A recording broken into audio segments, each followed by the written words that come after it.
Bugun sizlar bilan Abdulla Qodiriyning mashhur romani O'tgan kunlarning batafsil, ammo ixcham mazmuni bilan tanishamiz. Bu asar o'zbek adabiyotida realistik roman janriga asos solgan jamiyat hayoti, inson taqdiri va sevgi fojiasini chuqur yoritgan muhim asardir. Roman voqealari 19-asr oxiridagi Turkiston hududida kechadi. Bu davrda jamiyat qat'iy urf-odatlar, ota-ona so'zining ustuvorligi va ijtimoiy bosim bilan yashardi. Insonning shaxsiy istagi va baxti ko'pincha jamiyat talablari yo'lida qurbon qilinar. Sevgi va erkin tanlov kamdan-kam hollarda e'tiborga olinardi. Qodiriy aynan ana shu muhitni tasvirlab, uning inson hayotiga qanday fojiali ta'sir ko'rsatishini ko'rsatadi. Asarning bosh qahramoni Otabek savdogar, lekin oddiy savdogar emas. U zamonasiga nisbatan ilg'or fikrlaydigan, adolat va taraqqiyot tarafdori bo'lgan yigit. Otabek halol savdoni, xalq farovonligini va jamiyat rivojini istaydi. U eskilikni mutlaqo inkor etmaydi, ammo eskilik nomi bilan qilinayotgan adolatsizliklarga qarshi turadi. Shu sababli u ko'p hollarda atrofidagilar bilan kelisha olmaydi va ichki ziddiyatda yashaydi. Otabekning hayotida eng muhim o'rinlardan birini Kumush egallaydi. Kumush aqlli, muloyim, sadoqatli va nozik qalbli qiz bo'lib, u Otabekni chin dildan sevadi. Kumushning muhabbati sokin, samimiy va chuqur bo'lib, u sevgan insoni uchun sabr qilishga tayyor. Otabek va Kumush birga baxtli hayot qurishni orzu qiladilar.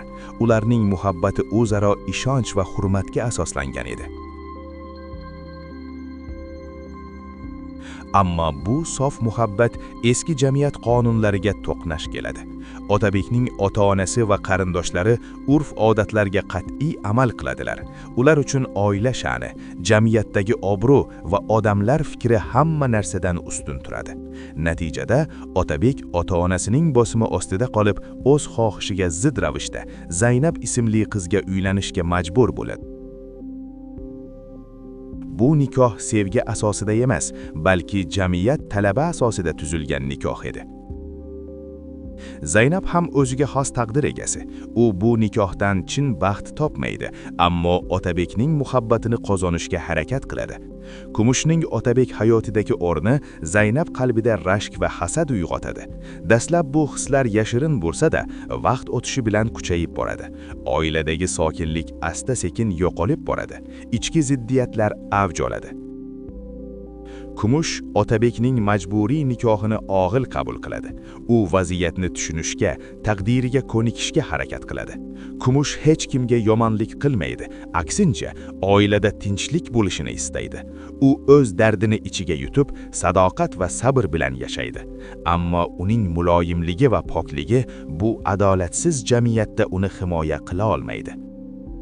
Roman davomida muallif jamiyatdagi adolatsizliklarni, ayollarning huquqsizligini va inson taqdirining boshqalar tomonidan hal qilinishini ochiq ko'rsatadi. Bu davrda ayol mustaqil tanlov huquqiga ega emas edi. Uning hayoti ota-ona yoki qarori bilan belgilanardi. Kumush obrozi ana shu huquqsiz ayollarning umumiy timsoli sifatida namoyon bo'ladi. Zaynab esa vaqt o'tishi bilan rashk va hasad ta'sirida tobora qattiq qo'l va adovatli bo'lib boradi. Atrofidagi ayrim kishilarning ig'volari va fitnalari uning ichki nafratini yanada kuchaytiradi. U o'z baxtsizligining sababini Kumushdan ko'ra boshlaydi va asta-sekin yovuz niyatlar sari qadam tashlaydi. Shu tariqa romandagi voqealar tobora keskinlashib boradi. Asarning eng og'ir va fojiali voqeasi Kumushning zaharlanishidir. Bu hodisa romanning eng dahshatli sahnasi bo'lib, barcha voqealarning cho'qqisi hisoblanadi.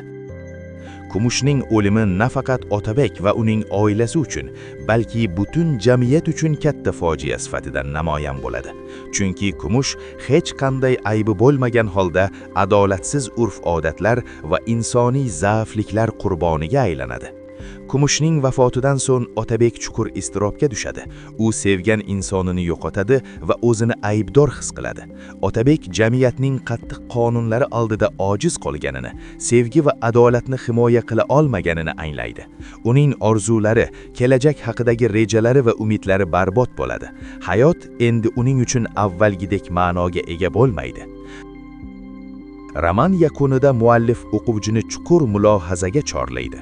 O'tgan kunlar shunchaki bir sevgi qissasi emas, balki jamiyat tuzumining inson hayotiga qanday ta'sir ko'rsatishini ochib bergan ogohlantiruvchi asardir. Qodiriy o'tmishdagi xatolarni ko'rsatib, kelajak avlodni ulardan saboq olishga chaqiradi.